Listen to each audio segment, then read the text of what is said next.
अकल जो है दोस्तों वो बादाम खाने से नहीं आती। अकल बादाम खाने से नहीं तो ठोकर लगने से आती है। जितनी ज्यादा ठोकर उतनी ज्यादा अकल आती है। और कहते हैं ना, उस इंसान को कोई गिरा नहीं सकता जिसे ठोकरों ने चलना सिखाया है। तर आज आपण नंदुरबार जिल्हा पोलीस प्रश्न पत्रिका पाहणार आहोत। यामध्ये जीके चे महत्त्वपूर्ण प्रश्न पाहणार आहोत। जरी वेळ आपल्याजवळ कमी असला तरी आपण जिद्दीनं जीकेचं रिव्हिजन, मराठीचं रिव्हिजन करणार आहोत। कारण का यावेळेस आयोगानं पोलीस भरती ग्राउंड झाल्यानंतर परीक्षेसाठी खूप कमी वेळ दिलेला आहे, पण आपण हार मानायची नाही। तर पहिला प्रश्न आहे, राष्ट्रीय दहशतवाद विरोधी दिन कधी साजरा केला जातो? तर उत्तर आहे 21 मे रोजी। 21 मे अलग लक्षात। तर राष्ट्रीय दहशतवाद विरोधी दिन 21 मे रोजी साजरा केला जातो। 20 मे ला मधुमक्षिका दिवस आहे। त्यानंतर पुढचा प्रश्न आहे, 2021 जनगणनेचे घोषवाक्य काय होते? तर 2011ला जनगणना झालेली आहे। दर 10 वर्षांना जनगणना होत असते। तर यावर्षी काही कारणामुळे झालेले नाही, फायनल आकडे आलेले नाहीत। तर 2021च्या जनगणनेचे आकडे थीम आहे जनभागीदारी से जनकल्याण। लक्षात राहू द्या। The 2021 census the theme is जनभागीदारी से जनकल्याण। लक्षात राहू द्या। तिसरा प्रश्न आहे की परिसंस्थेचा प्राथमिक ग्राहक कोण नाही? परिसंस्था म्हणजे काय? इकोसिस्टम। इकोसिस्टम म्हणजे काय? तर जेवढे गवत आहे, झाडे आहेत, झुडपे आहेत, दगड, माती, नैसर्गिक घटक म्हणजे जैविक अजैविक घटक आणि त्यामध्ये राहणारे प्राणी यांना इकोसिस्टम म्हणजे परिसंस्था म्हणतात। तर त्यामध्ये प्राथमिक घटक, द्वितीय घटक, तृतीय घटक आणि चतुर्थ घटक असे घटक आहेत। तर प्राथमिक घटक कोण आहेत? तर लक्षात राहू द्या, मेंढी आहे, ससा आहे, हरिण आहे। तर कोण नाही? तर कोण नाही? साप नाही। का? तर मेंढी डायरेक्ट काय खाते? गवत खाते। ससा गवत खातो, किडे खातो किंवा विविध घटक खात असतो। त्यानंतर हरिण सुद्धा गवत आणि विविध पदार्थ खात असतात, डायरेक्ट जमिनीतून उगवलेले। पण साप एकमेव असा घटक आहे जो दुसऱ्या प्राण्यांना खात असतो, म्हणून तो द्वितीय घटक आहे, सेकंडरी कंझ्युमर आहे। त्यामध्ये पुढचा प्रश्न आहे, पृथ्वीवर डॅश डॅश प्रजातींची संख्या जास्त आहे? The largest species on the earth is insects. म्हणजे काय? कीटकांची सर्वाधिक संख्या जास्त आहे। कीटक लक्षात राहू द्या, विज्ञान मधला हा बेसिक प्रश्न आहे। कीटकांची संख्या जास्त आहे। त्यानंतर गोवा राज्याचे मुख्यमंत्री CM chief minister of Goa कोण आहेत? तर श्री प्रमोद सावंत हे सध्या सुद्धा गोव्याचे मुख्यमंत्री आहेत। गोव्याची राजधानी काय आहे? पणजी। लक्षात राहू द्या। महाराष्ट्राला लागणारा दक्षिणेकडील राज्य कोणतं आहे? तर गोवा। गोवा सर्वात लहान राज्य आहे। लक्षात राहू द्या, भारतातील सर्वात लहान राज्य गोवा। त्यानंतर WHO ची स्थापना, जागतिक आरोग्य संस्थेची स्थापना कधी झाली? तर 7 एप्रिल 1948 ला। 7 एप्रिल 1948 याच दिवशी जागतिक आरोग्य दिन साजरा केला जातो। 7 एप्रिलला जागतिक आरोग्य दिन।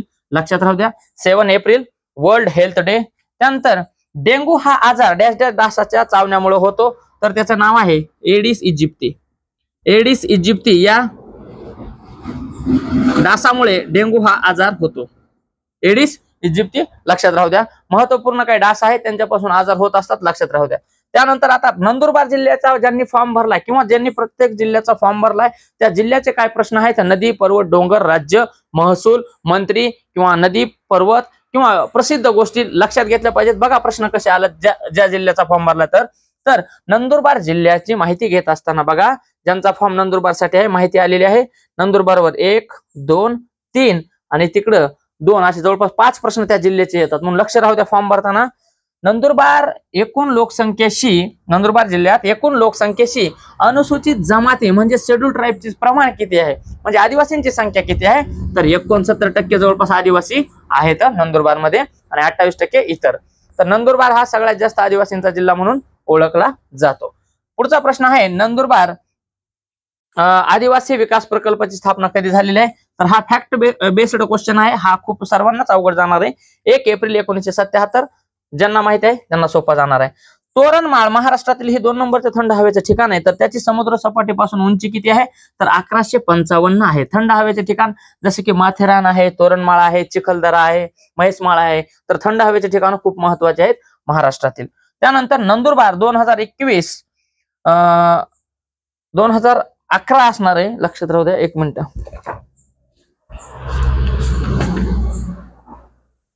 हा 2011 नुसार नंदुरबार 2011च्या जनगणनेनुसार लिंग गुणोत्तर म्हणजे दर 1000 पुरुषामागे स्त्रियांची संख्या म्हणजे काय? तर लिंग गुणोत्तर किती आहे? तर 978 ही स्त्रियांची संख्या आहे, म्हणजे नंदुरबारचं 2011 नुसार लिंग गुणोत्तर 978, सेक्स रेशो असं म्हटलं जातं. त्यानंतर योग्य जोडी ओळखायची. ब्राह्मो समाजाची स्थापना कुणी केलेली आहे, तर राजा राममोहन रॉय यांनी केलेली. राजा राममोहन रॉय यांनी केलेली आहे ब्राह्मो समाजाची स्थापना. आधुनिक भारताचे जनक म्हणतात. लंडनला व्हिजिट करणारे पहिले व्यक्ती आहेत हे, लक्षात राहू द्या. सत्यशोधक समाजाची स्थापना महात्मा फुले यांनी केलेली आहे. महात्मा फुले. त्यानंतर पुढचा प्रश्न आहे, कोणते मूलद्रव्य किरणोत्सारी नाही, म्हणजेच रेडिओ ऍक्टिव्ह नाही, ज्याच्यापासून की किरण निघतात किंवा त्यापासून किरणे म्हणजेच वायू निघून माणसाला हानिकारक ठरतो. तर रेडियम हा किरणोत्सारी आहे. युरेनियम आहे, याच्यापासून तर अणुबॉम्ब बनवला जातो. त्यानंतर रेडॉन सुद्धा आहे, तर रेऑन हा नाही, हा किरणोत्सारी पदार्थ नाही. उत्तर हे आहे. लक्षात राहू द्या, किरणोत्सारी पदार्थ. युरेनियमचा वापर अणुभट्टीमध्ये केला जातो. युरेनियम 235 अलग लक्षात. त्यानंतर पुढचा प्रश्न आहे, 1848 ते 1856 मध्ये डॅश डॅश या व्यक्तीने अनेक संस्थाने खालसा केली.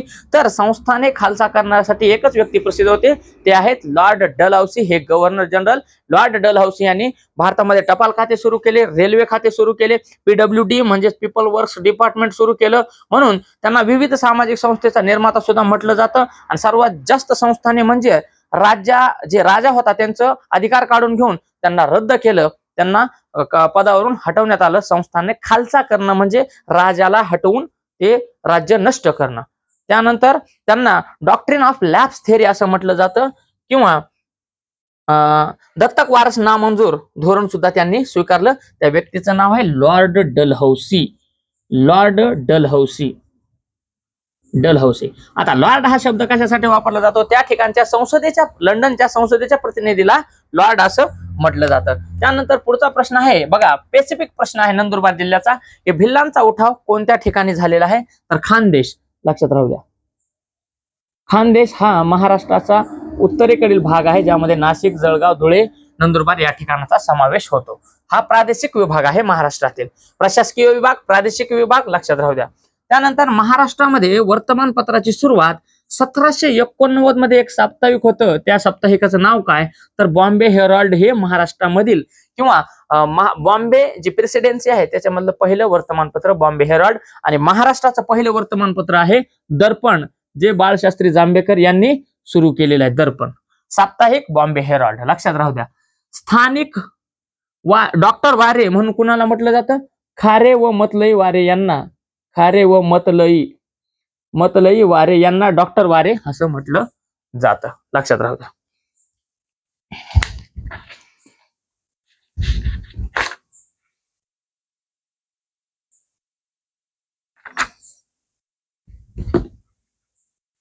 त्यामध्ये पुढचा प्रश्न आहे की नंदुरबार, बघा पुढचा आणखीन प्रश्न आहे, नंदुरबार मध्ये नवापूर तालुक्यात डॅश डॅश हा घाट आहे, तर कोणता घाट आहे, चरणमाळ घाट आहे. नंदुरबार, खानदेश. त्यानंतर हे जे 5-6 प्रश्न आहेत त्या जिल्ह्याचे आहेत, तर फॉर्म भरताना त्या जिल्ह्याची तयारी करून गेलेलं फायद्याचं आहे किंवा महत्वाचं आहे. घटना समितीचे अध्यक्ष कोण होते, तर डॉक्टर राजेंद्र प्रसाद हे घटना समितीचे अध्यक्ष होते. राजेंद्र प्रसाद. ज्या विद्यार्थ्यांना जीकेची अडचण येते त्यांनी कमेंट करून सांगायचे की सर जीके बद्दल गायडन्स करा. आपला ऑनलाईन क्लास आहे, ऑफलाईन क्लास आहे. जीके मध्ये जास्तीत जास्त मार्क मिळवण्यासाठी कशी तयारी करायला पाहिजे, तर अजमेर सर दिल्ली अकॅडमी चॅनलला सबस्क्राईब करा, कमेंट करा व आपण प्रश्न विचारू शकतात. तर घटना समितीचे अध्यक्ष आहेत डॉक्टर राजेंद्र प्रसाद आणि देशाचे पहिले राष्ट्रपती राजेंद्र प्रसाद. घटना समितीचे तात्पुरते अध्यक्ष कोण होते, डॉक्टर सच्चिदानंद सिन्हा, हे 2 दिवसासाठी अध्यक्ष होते. आणि मसुदा समितीचे अध्यक्ष कोण, तर माननीय डॉक्टर बाबासाहेब आंबेडकर.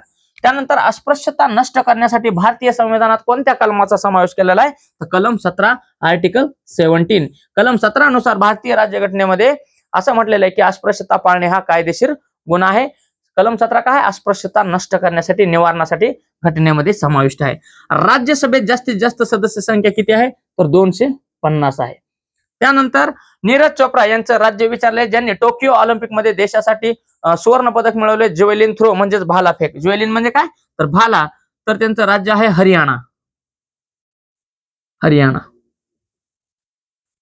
त्यानंतर पंचायत समितीच्या प्रशासकीय प्रमुख कोण? तर पंचायत समिती तालुक्याच्या ठिकाणी असते तर त्यांचे प्रशासकीय प्रमुख म्हणजे प्रशासनाचा प्रमुख जे अधिकारी असतात त्यांचं नाव आहे बीडीओ, म्हणजे ब्लॉक डेव्हलपमेंट ऑफिसर, म्हणजे गट विकास अधिकारी. बीडीओ म्हणजे काय? गट विकास अधिकारी. यांची नियुक्ती एमपीसी मार्फत होते. अधिकारी लक्षात राहू द्या. त्यानंतर पुढचा प्रश्न आहे, गुरु ग्रंथ साहिब या शीख धर्मियांच्या पवित्र धर्मग्रंथात तर कोणत्या संतांचे अभंग समाविष्ट केलेले आहे? तर हा प्रश्न पुन्हा पुन्हा आलेला आहे. लक्षात राहू द्या की गुरु ग्रंथ साहेब जो आहे त्यामध्ये मराठी एक संत आहेत, त्यांचा अभंगांचा समावेश आहे. संत नामदेव यांचे संत त्यांचे अभंग आहेत. संत नामदेव यांचे अभंग गुरु ग्रंथ साहेब शीख धर्मियांचा पवित्र ग्रंथ आहे, त्याच्यामध्ये त्यांचा समावेश आहे. पुन्हा पुन्हा आलेला प्रश्न आहे, लक्षपूर्वक ऐका, लिहून घ्या, पुन्हा पुन्हा रिव्हिजन करा. भारतात सर्वोच्च खेळ पुरस्कार कोणता? तर आता या पुरस्काराचं नाव बदललेले. अगोदर राजीव गांधी खेलरत्न हा पुरस्कार होता, तर हा पुरस्काराचं नाव बदलून आता केलंय हॉकीचे जादूगर मेजर ध्यानचंद यांच्या नावावर ठेवलेले आहे. तर मेजर ध्यानचंद हा सर्वोच्च खेल पुरस्कार आहे. मेजर ध्यानचंद खेलरत्न पुरस्कार, ध्यानचंद खेलरत्न पुरस्कार हा देशातील सर्वात सन्मानाचा व मोठा पुरस्कार आहे, खेलरत्न पुरस्कार. ठीक आहे. अशाच महत्वपूर्ण व्हिडिओसाठी चॅनलला लाईक, सबस्क्राईब करा. जय हिंद, जय भारत, धन्यवाद.